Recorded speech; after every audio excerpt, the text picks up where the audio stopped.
Here we go. Hello, everybody. Welcome to Dangerous Ideas. Thanks for joining me. Today, we'll get into Mamdani's bizarre meeting with Donald Trump.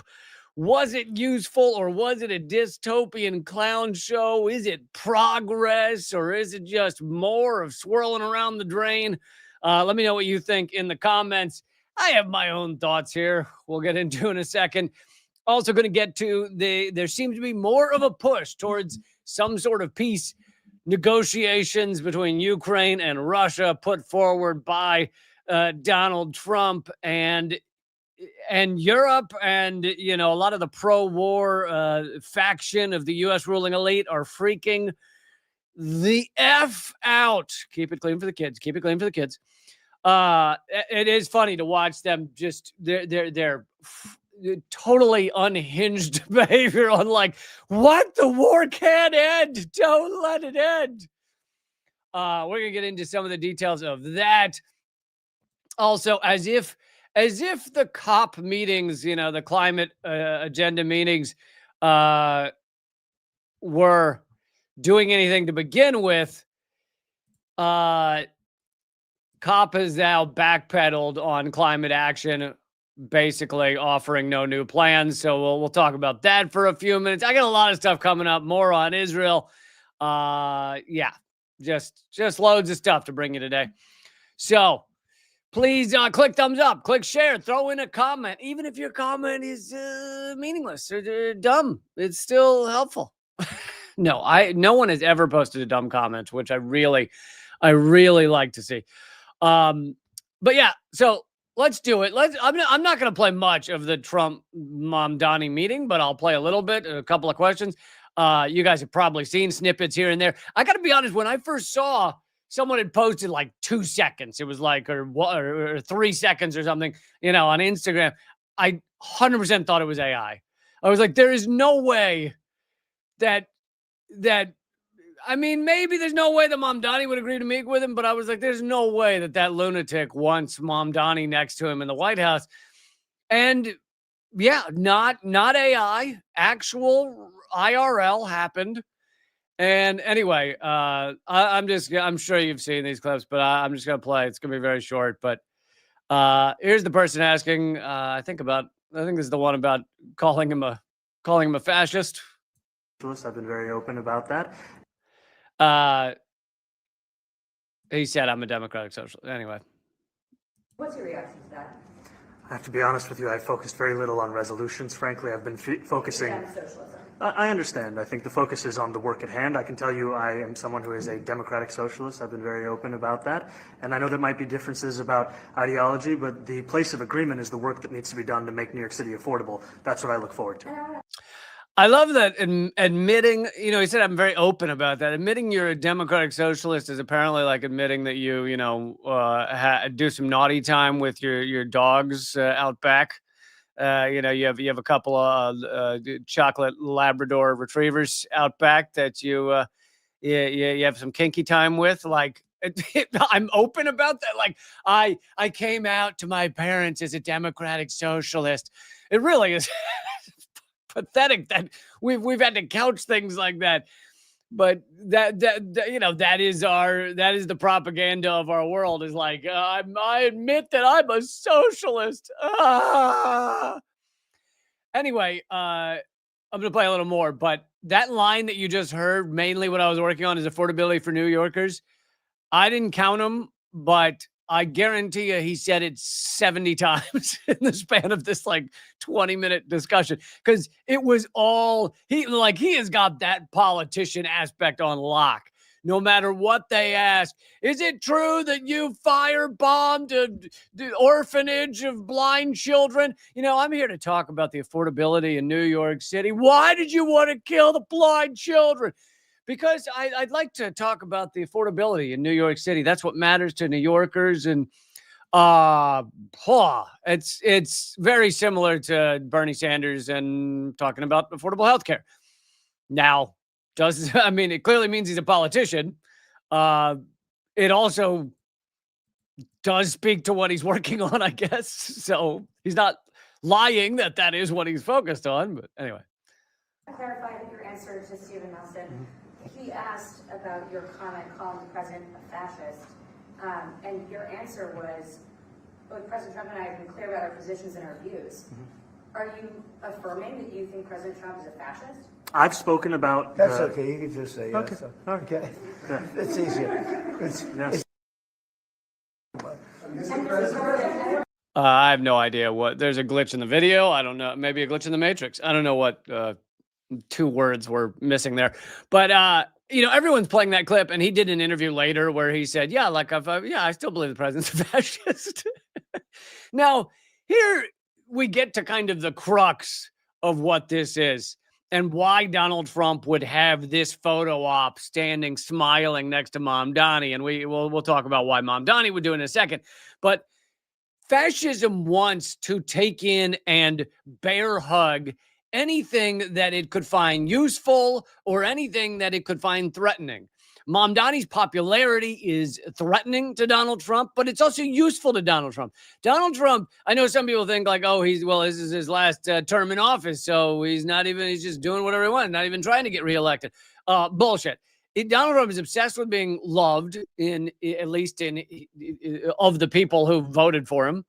And he also is very much running for reelection. He views the midterm as another election chance for him to win more a year from now. He also very well might say he's going for a third term and that it's legal, and who knows what happens then.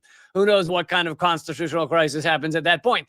But even if he doesn't run or attempt to run for a third term, he will put someone else forward. Either, J.D. Vance has all of the likability of a broken desk lamp, so I don't know that it's going to be J.D. Vance, but whoever Trump puts forward, maybe Kushner or his daughter or something, and says, this is the new person you should vote for, Trump wants that person to win. So he very much wants to continue to keep winning. I'm winning. I'm always winning. And so the idea that he doesn't want to be liked or something, he views this fascism in general will decide, can I gain more from pretending to like this person, or can I gain more from going straight at them? Now, initially, he obviously thought he could gain more by going at Mamdani, calling him a whatever jihadist and communist and everything. But then Mamdani won anyway, so it didn't work. And now at this point, and Mamdani won pretty handily, especially considering the amount of money being spent against him. But and so now at this point, Donald Trump views it as beneficial to be viewed as, by people who voted for Mamdani as, or even people across the country who are somewhat like Mamdani, as well. He's meeting him. He's Donald Trump is okay. He's actually meeting with him, and he views this as useful. Fascism views this as useful. So now, it very much could, how Trump is. It very much could change tomorrow. He could decide it's beneficial to send a National Guard in to invade New York City. That could absolutely happen. Then the other aspect of this is why Mamdani would want to do this. And I think you just have to look at it as a politician move. Mamdani knows that New York City has, the federal government sends billions of dollars to New York City, and they need those billions of dollars. He also doesn't want New York to be invaded by the National Guard. So he's viewing this as appeasing the fascist dictator in order to try and have some sort of ability to govern New York City. I'm not saying that was the right choice. I know that if I were in this position, I would fucking not want to be standing next to a fucking fascist smiling. But I also wouldn't have been willing to stand next to Joe Biden smiling either. But I also, on top of all that, I never would be in Mamdani's position, because in order to get into Mamdani's position, you have to do what he's doing, which is, and he did it throughout the election. And again, if you're talking electoralism, I'm not even criticizing the tactic of running around and saying affordability. What do you think of that? Pornhub and the people that are addicted to porn. Affordability. New Yorkers, affordability. That is how you win in our politics at the moment, or some of the time. But I think it's rather repulsive that our system has gotten to this point, and that it all, like, I don't know. There's so much to say about it. Like this also proves how little the parties mean.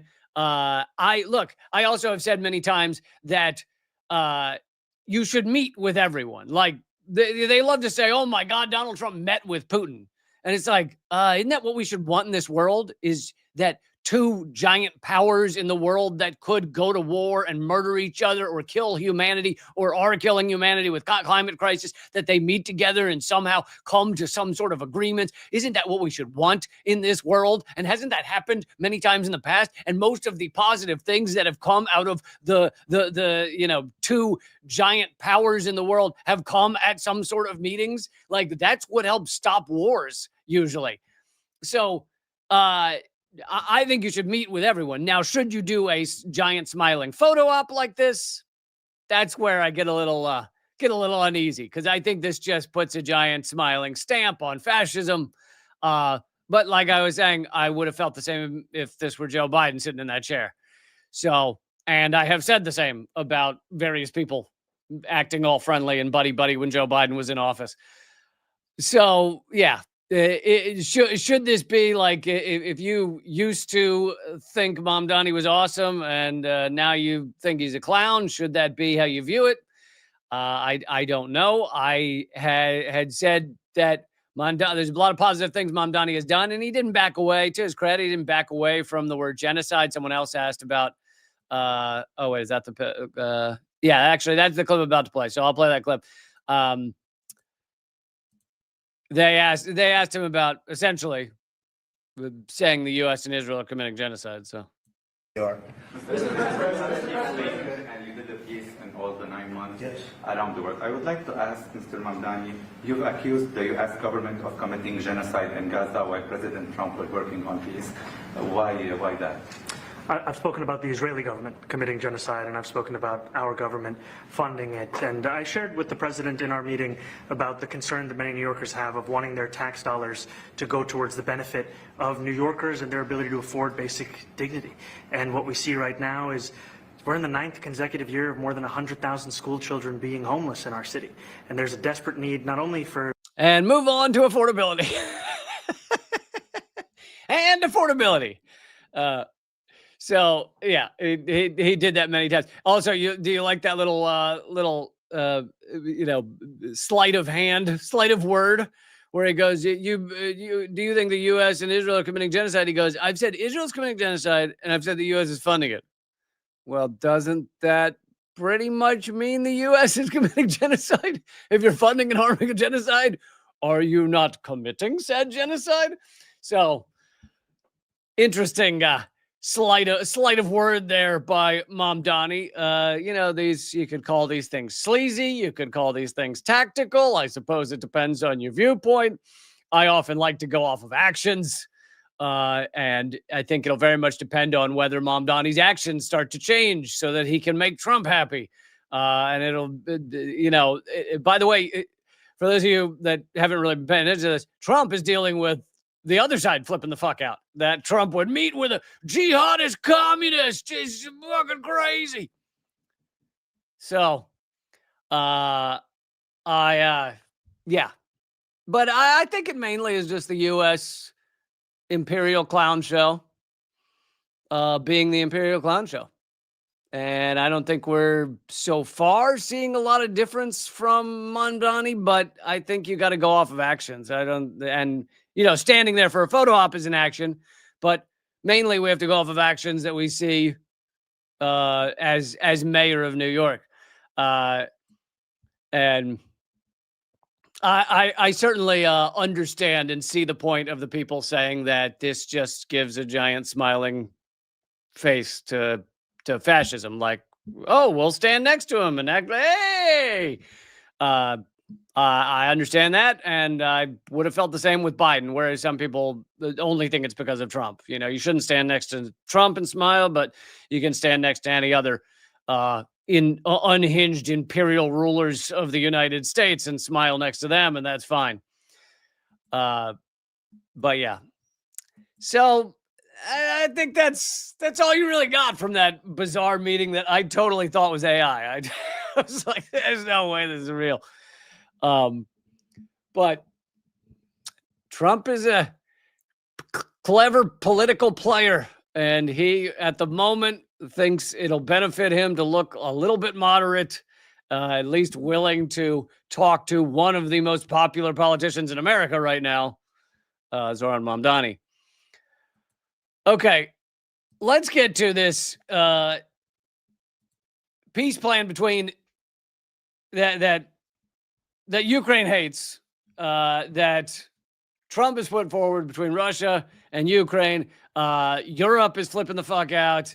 They don't want it to happen. Boris Johnson has already come running forward saying that absolutely no peace should ever happen. And of course, Boris Johnson was the man who went to sink the peace deal that was about to be signed 1 month into this conflict that is now coming up on 3 years old.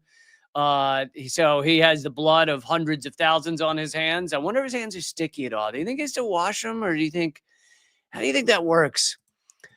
Here is some of what the peace plan that Trump has put forward calls for. No NATO membership. That's at the top of the list, which is also like a large part of the reason that Russia went to war. The U.S. was working towards putting Ukraine into NATO, which is a war-making pact. You have to understand what NATO is. NATO is a war-making pact. It is a group of countries saying we will all go to war together. And the NATO and the U.S. were working to put as many former Soviet bloc countries into this pro-war pact, which is basically claiming them to some degree. It is claiming them as part of the really the U.S. empire, because I would say Europe is now a vassal state largely. So, and by the way, this is the list of what's in the plan according to Ukrainian Canadian professor of political science Ivan Kachanovitsky. And anyway, number 2 on the list is EU membership. So no NATO membership, but Ukraine could join the EU. I guess would be the idea. $100 billion. Next up, $100 billion in frozen assets, because they've frozen Russian assets, right? Which also set a big example for how the U.S. and the West can steal the money of any nation they want to if you are part of the SWIFT banking system, if you are part of that Western-led banking system. And anyway, so they have $100 billion of frozen Russian assets.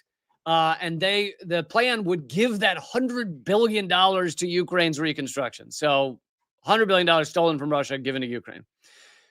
Next up, lifting the sanctions and G8 membership for Russia. So Russia would be back in the G8 and the sanctions would be lifted. And these sanctions were part of, they were part of the reason that the U.S. manufactured this war in the first place, was to try and sanction Russia into oblivion. It largely has not worked, but it has cut off most Russian ties with Europe. That is a big, one of the big winners that the U.S. has had in this proxy war is, yeah, sure, they had to kill a few 100,000 Ukrainians, but they got to disconnect Russia economically from Europe. So that's really exciting. I mean, who cares about kids dying, Crimea, Donetsk, and Luhansk are recognized as Russian territory. That's largely the area that is Russian culturally. Many people there speak Russian.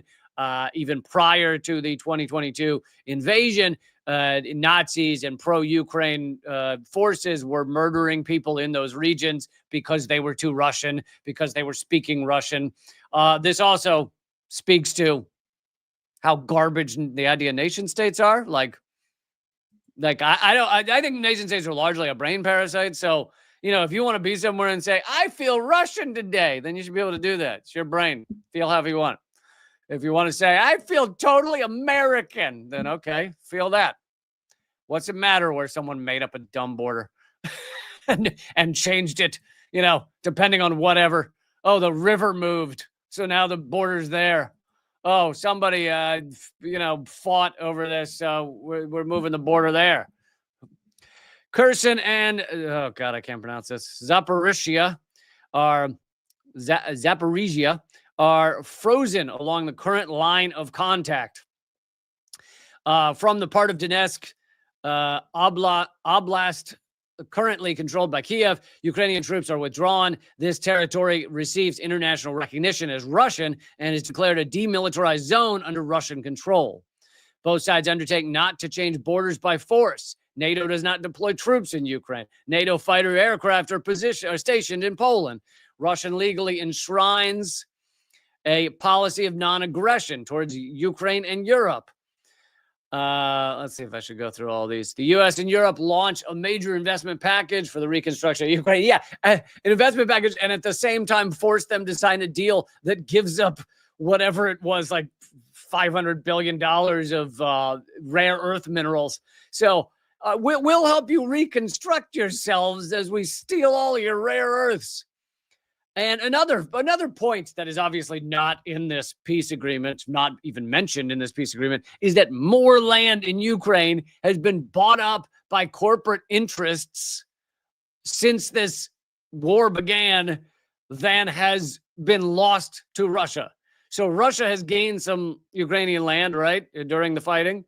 More land has been sold to international corporate interests, led by BlackRock. And so in that way, really, the U.S. and multinationals have actually invaded Ukraine more than Russia has. But that's not in the peace plan. That's not part of the peace plan. No, couldn't be. The remaining frozen Russian assets are directed to joint American-Russian projects. Long-term economic cooperation between the U.S. and Russia. Oh, yeah, I wonder how long we're going to stick to that. All-for-all prisoner exchange. Restart of the nuclear power plant and electricity split 50-50. The U.S. assists in restoring Ukraine's gas infrastructure. Oh, yeah? What about the Nord Stream? You going to fix that? You going to fix the Nord Stream, U.S.? Huh? You didn't have any role in that, did you? No. Multi-billion-dollar oil pipeline created the largest single dose of global warming emissions ever added to the atmosphere in one hit. You gonna fix that? The U.S. assists in elections in Ukraine are held 100 days after the agreement is signed. Zelensky. 100 days. Clock is ticking. Because I think Zelensky knows that once he's out of office, there's not going to be anyone defending him from what comes after him. And as I mentioned in the last live stream, we've seen this happen to former U.S. allies. They thought the U.S. had their back. Oh, yeah? Gaddafi, Saddam Hussein, Noriega, the list goes on. Full amnesty for all participants in the war. The agreement's legally binding. Enforcement's carried out by a peace council chaired by Donald Trump. Oh, that'll be great. In the event of violation by Russia, sanctions are reimposed. Event of violation of Ukraine, the U.S. and Europe withdraw security guarantees immediately upon signature. Ceasefire and withdrawal to the agreed positions.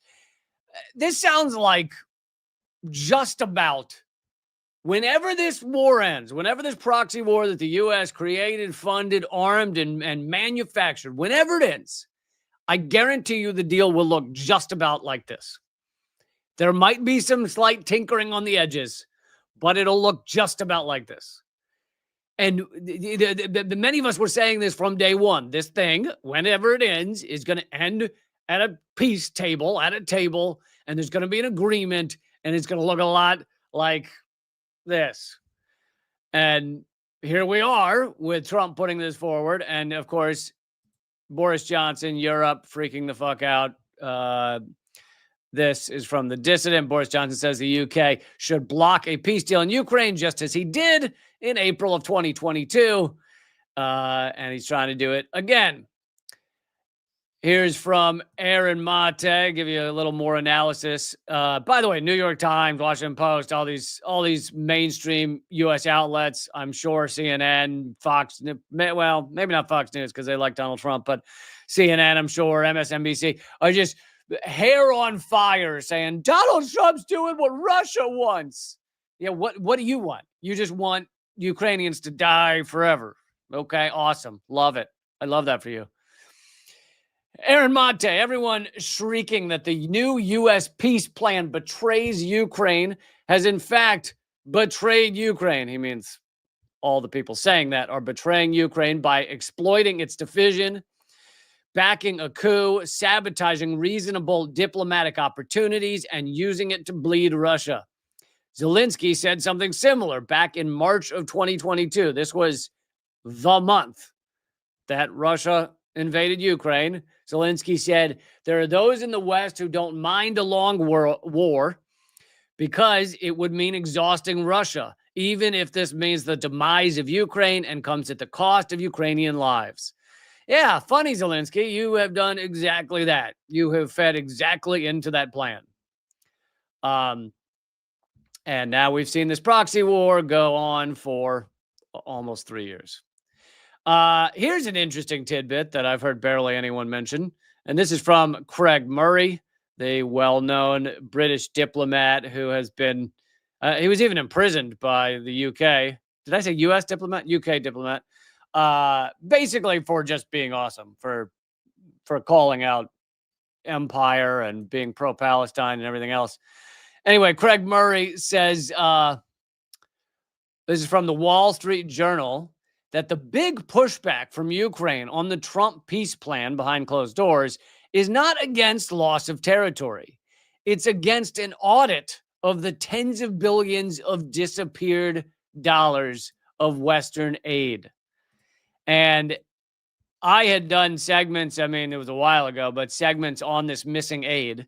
Literally billions of dollars went missing. So, and here's the thing. The CIA and the U.S. knew that some of the aid would go missing, but apparently so much of the U.S. and Western aid was going missing that they stepped in and said, look, we know you're going to steal some of it, but could you ease it back a little? Could you decrease the amount you're stealing? We get it. You're going to skim off the top, but don't skim off the middle, okay? You're just taking too much. Anyway, this is from Wall Street Journal. A senior U.S. official said that Ukraine significantly changed one of the 28 points in the version that appeared online. In an apparent move to expose alleged corruption, the original draft had called for an audit of all international aid Ukraine had received. The language was changed to say all parties will receive full amnesty for their actions during the war. Umerov, in his statement Friday, denied that Ukraine had altered the provision. Yeah, right. So, Craig Murray is talking about how, in reality, the thing that was most upsetting to Ukrainians was that their criminal theft of billions of dollars of aid might become exposed.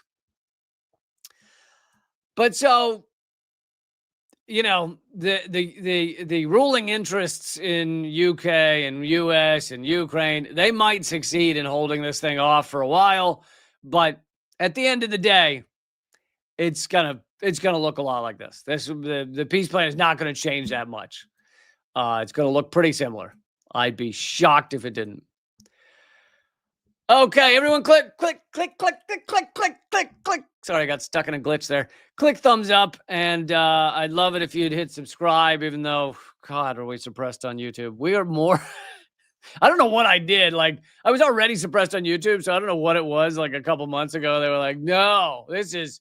Yeah, he's 95% of all views he'd ever get, we're making sure don't happen, but that's still too much. So they have just pummeled this channel. So still click subscribe. Who knows? Maybe it'll work. Click all alerts. Click the bell. But that is why the suppression, everything is why I'm telling everybody. If my channel may very well get banned soon. I don't know, but it's why I'm telling everybody to subscribe on Substack.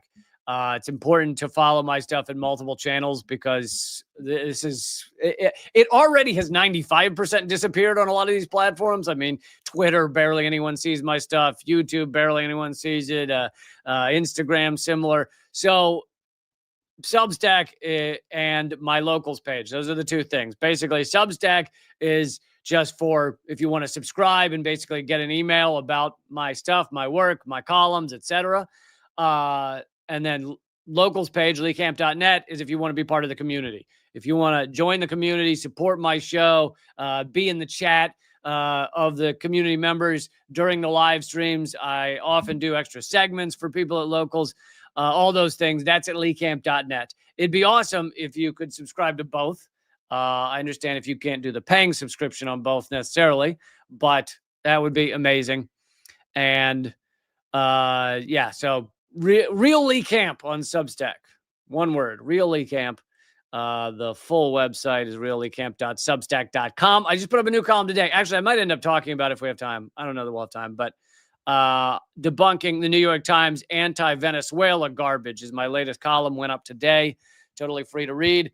reallycamp.substack.com. I beg you, if you at all want to keep in touch and hear about my work, that's one of the places to do it. The other one is leecamp.net, my locals page. Honestly, it's the people at locals and a few subscribers at Substack that make this show, and some remaining subscribers at Patreon that make this show possible. So, I'm hanging in there because of those things. So thank you. Fiery Topaz says it was a great, wrong one, says it was a great read, the new column. So check it out. Substack, Really Camp. I also, as long as I'm doing the promos right now, let me throw in here that I am performing live in New York City, December 12th. Cobra Club. Tickets at tinyurl.com/Lee Cobra Club. Me, John F. O'Donnell from Redacted Tonight. Anders Lee from Redacted Tonight. Come see a live show. IRL, in person, man. Remember back when we'd see each other, we'd connect, and like our eyes would meet, and like there'd be a real thing, like, hey, we're both human. You remember those days? That was crazy back when we used to do that. So yeah, that is in Brooklyn. Yes, Brooklyn, and tinyurl.com/Lee Cobra Club. One word. All right, let's keep going. And I'm going to play, I think, a clip of the new Unredacted Tonight that just aired yesterday. No, did not air yesterday. Absolutely did not air yesterday. Aired Thursday. But and I should throw in here, because I always forget to do this, I am not going to be live streaming Wednesday or Friday due to the unnamed holiday that we all celebrate how we see fit. Those of you not in the United States, there's some sort of holiday coming up. So Wednesday and Friday, I'm not live streaming. There's also no Unredacted Tonight this week. However, I will be putting up columns on Substack. So there will still be content coming out, just not live stream content. All right, let's keep going. Quick note on the COP summit. COP30 backpedals on climate action. It offers no new plans to cut fossil fuels. The UN's climate conference failed to produce a roadmap to stop global warming. Many of us had said that COP has been a cop-out for years. We're at COP30. We've been doing this bullshit for 30 years. Nothing has really slowed down. And the areas where emissions have slowed down to some degree largely comes to some switch to sustainable energies, and mainly from China. And I know people will go, China's the biggest producer of emissions in the world. Per capita, it is like 1 million times less than the United States. It just so happens that China has 1.4 billion people. So per capita, China's nowhere near the emissions of the United States. Also, if you go back over the past, many decades, China's only caught up to us recently. We've been pumping out global warming emission for years and years. Most of climate change and climate crisis and the death we're seeing of the natural world on this planet is thanks to the United States. And if you had to list an entity within the United States, the U.S. military. Not just because it decimates whole societies, which then have to rebuild, and the amount of emissions and waste and environmental destruction that is just, I don't even think people have tried to judge what level that is. But you should check out Abby Martin's new film all about just how devastating. The U.S. military puts off more emissions than 140 countries. 140 countries, when you calculate their emissions each year, each one of them is less than just the U.S. military. It is crazy, the amount of disgusting natural destruction that is perpetrated by our U.S. military. Thank you, Dan, for supporting the show. Goddamn right. But here's one more note on climate crisis. And by the way, if you want to see my debunking, it was pretty harsh. So we'll call it a tearing apart. We'll call it a rip. We'll call it a shredding limb from limb of Joe Rogan's, anti-climate change garbage. Specifically, he apparently on 6-7 different episodes, and one of them in front of Bernie Sanders, he pointed to a Washington Post article where literally Joe Rogan has no idea what the article says. And literally, and yes, I'm using that word accurately, literally, he thinks the article says the opposite of what it fucking says. He is so dumb on this topic that he points to an article and says, there, we don't have climate change. And that is not at all what the article says. And if you read the article, it says, we are fucked. That's what it says, if you actually read the article. But why would he do that? Why would he? I think just because it feels good, right? To not read something and just think, it's just nice. It just feels good. It just feels nice and good. All right. I wanted to highlight this real quick. Latest news, the world is headed to 2.6 degrees Celsius warming as countries miss their climate goals. Also, it's only like 14 countries out of all of them. So we got like 96 countries.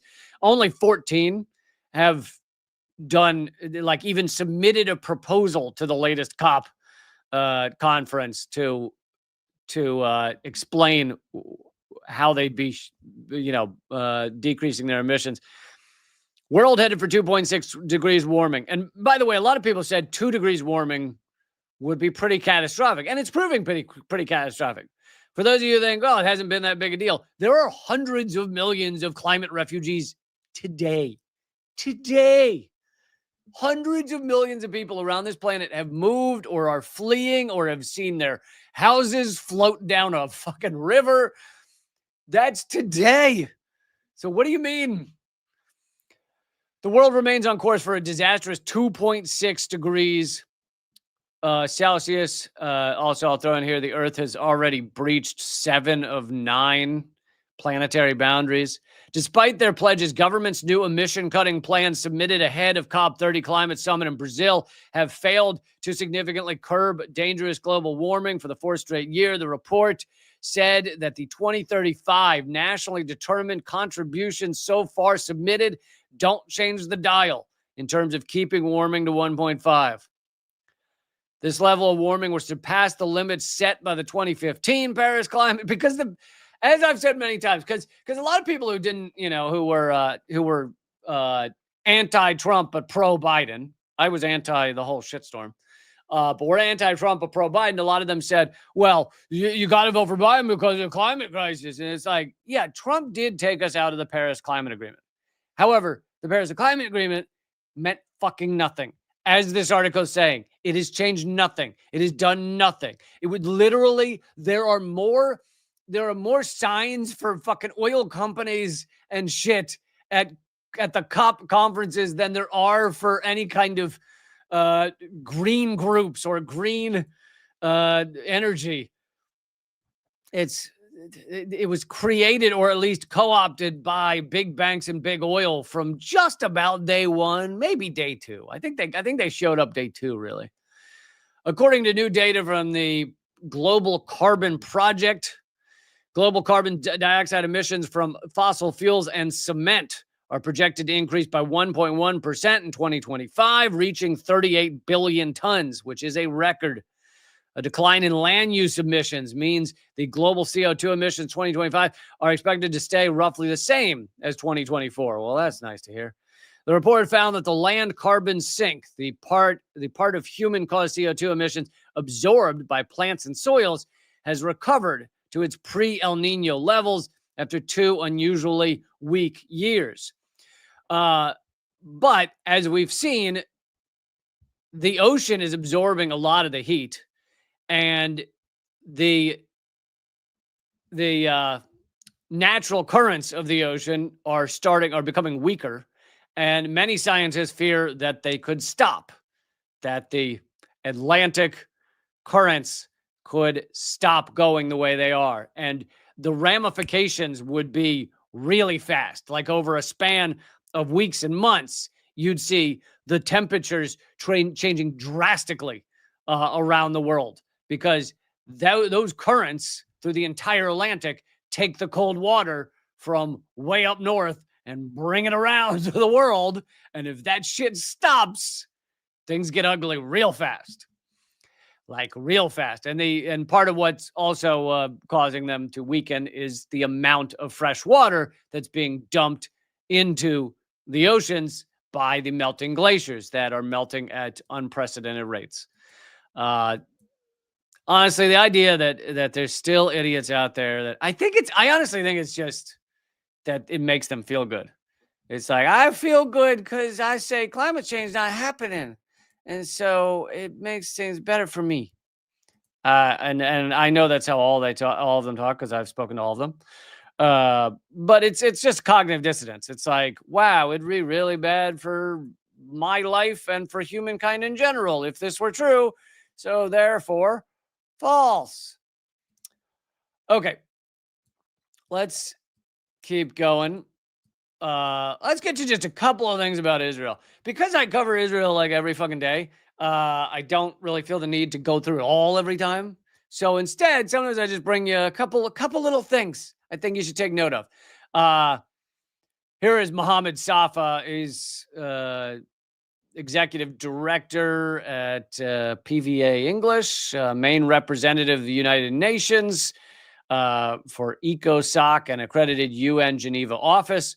And anyway, it's great to follow on Twitter, because he's always posting good stuff, important stuff on Israel and Palestine.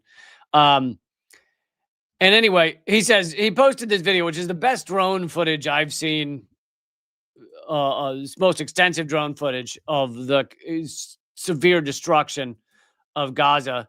But he posted it and said, this is why they haven't allowed journalists in Gaza, and why they've murdered 200 some journalists, the most murdered in any conflict ever.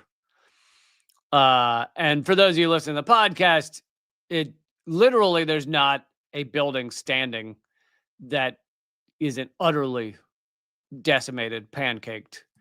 Like I'm not saying it didn't exist. I don't go searching for drone footage of Gaza, but this is the most kind of extensive drone footage I've seen of just how decimated Gaza is.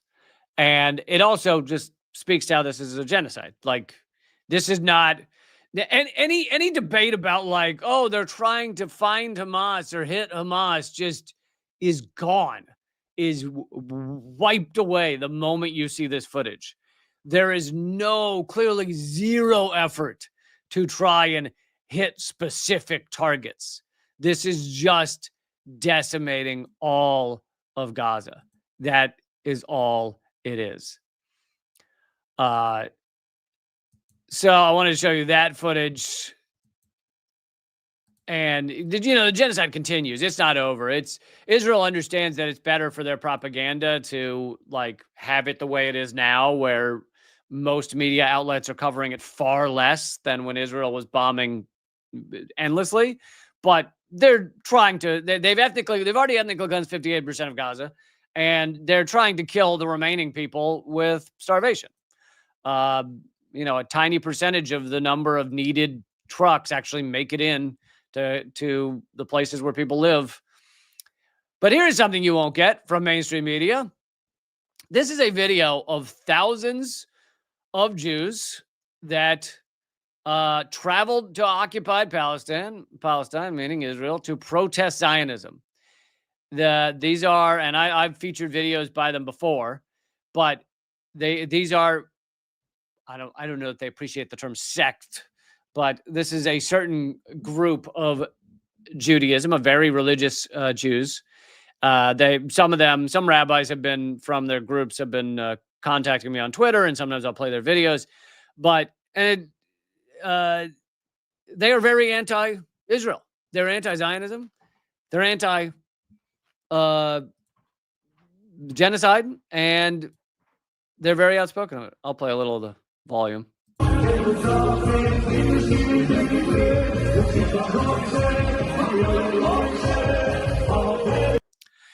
Anyway, for those of you listening to the podcast, it's literally thousands of Orthodox Jews that are anti-Zionism, anti-Israel. They understand, and they've said quite clearly that Israel actually harms Jews because they make the world think that all Jews are Israel. They make the world think that that all Jews support genocide, which is not true, and they create anti-Semitism. They create harm to Jews, and these people understand that, and they have been very outspoken about it. But you won't get that in the mainstream media, will ya?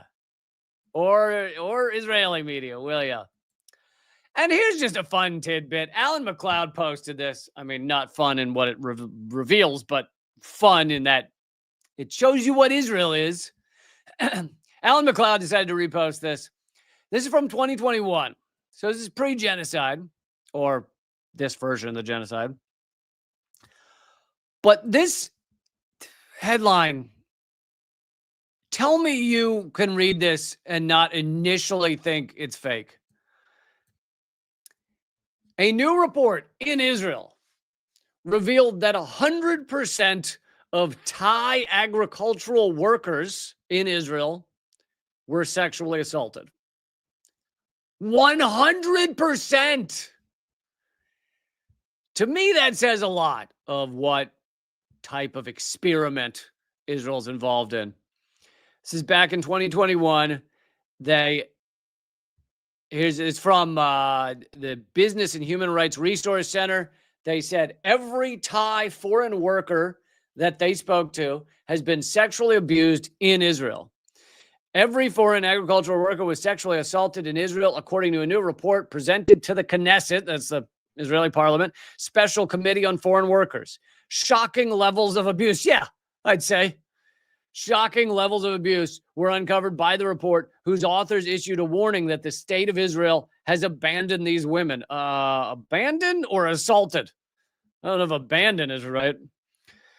Compiled by immigration experts, the report found that 100% of foreign agricultural workers were sexually assaulted. Out of the 654 Thai foreign workers questioned, all of them said they'd been sexually assaulted. I love how this article tries to soften it slightly by saying that they'd been exposed to sexual assault. Yeah, that is sexually assaulted.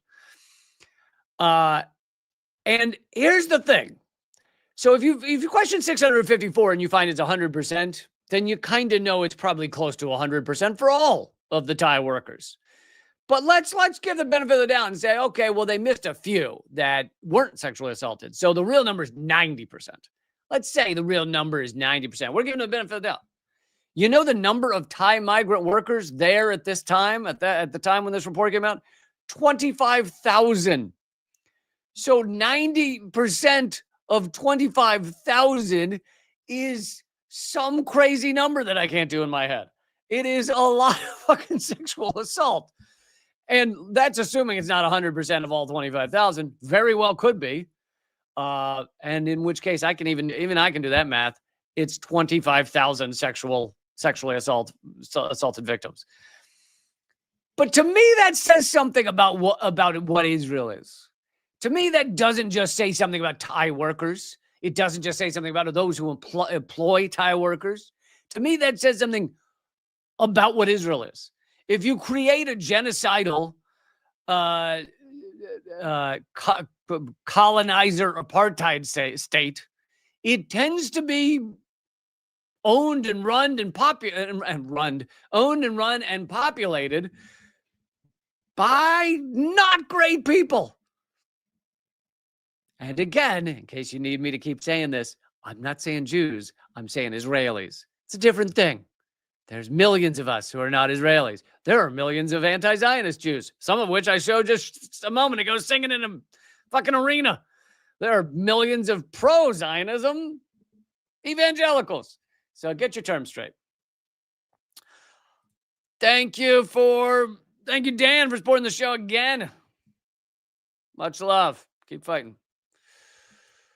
Okay, before I run out of time, and I am going to bring an extra segment, at least one extra segment, maybe more, at least one extra segment to those of you at locals, leecamp.net.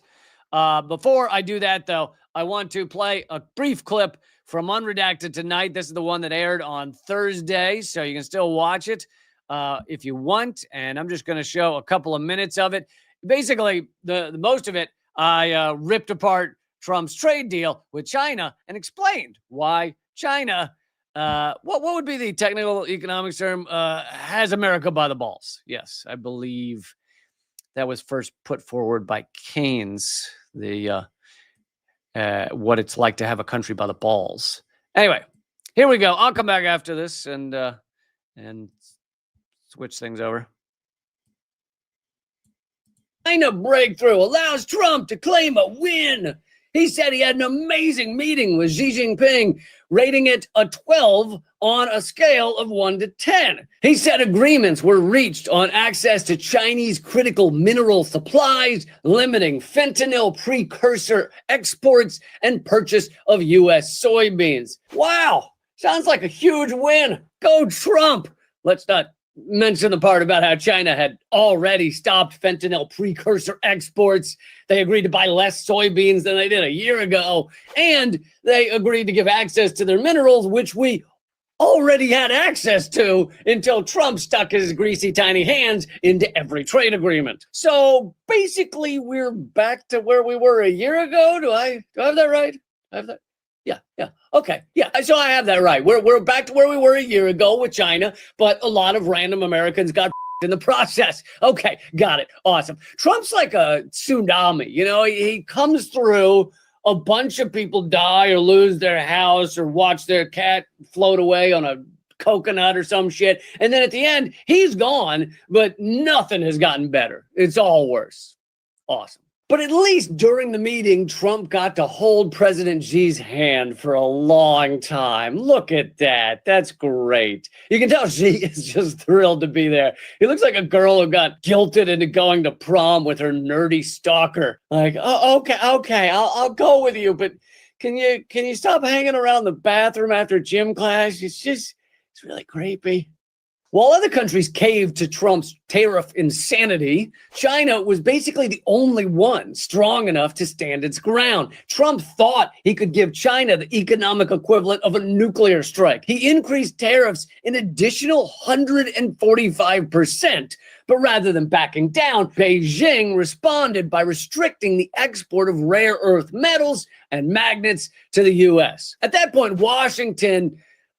What's the economics term where it comes shat themselves? Yeah, they shat themselves, and Washington then came to the table. Why? Because rare earth minerals are in just about anything you turn on and off, except your wife and your mistress and your mister and the one you don't tell your mistress about, but your wife is kind of into it.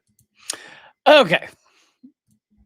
Let's wrap up that little clip there. But if you want to watch the full thing, it's at leecamp.com/unredacted or just on my YouTube channel. Just click the videos tab and it's near the top. Okay, I am going to go do an extra segment for everybody at Locals and Patreon. So if you are at Locals and Patreon, do not turn it off. Hang in there. For everyone else, I bid you farewell. But I have a new column over at Substack. I will not have a live stream Wednesday or Friday because of the holiday. And there'll be no Unredacted Tonight this week. So, you'll have to go like upwards of 4 days without me. And I don't know how you do it, honestly. I'm not saying. I'm just saying. I'm not saying. But I will have columns coming out, and you could catch up on old episodes of Unredacted. And I'll be back a week from today for new live streams. So everybody who's not at Locals, if you want to join Locals, by the way, you can get a free month and join up at localsleecamp.net. Just use the promo code LeeCampFree, all one word. Join up and catch our extra segments. We're going to talk about new filings showing Meta Facebook allows people who are sex trafficking a mere 17 violations before they ban their account. Talk about that and much more. So join us over there, LeeCamp.net or patreon.com/LeeCamp. And to those of you not there, I will see you Monday. Okay, everyone at Locals, thanks for hanging in there with me and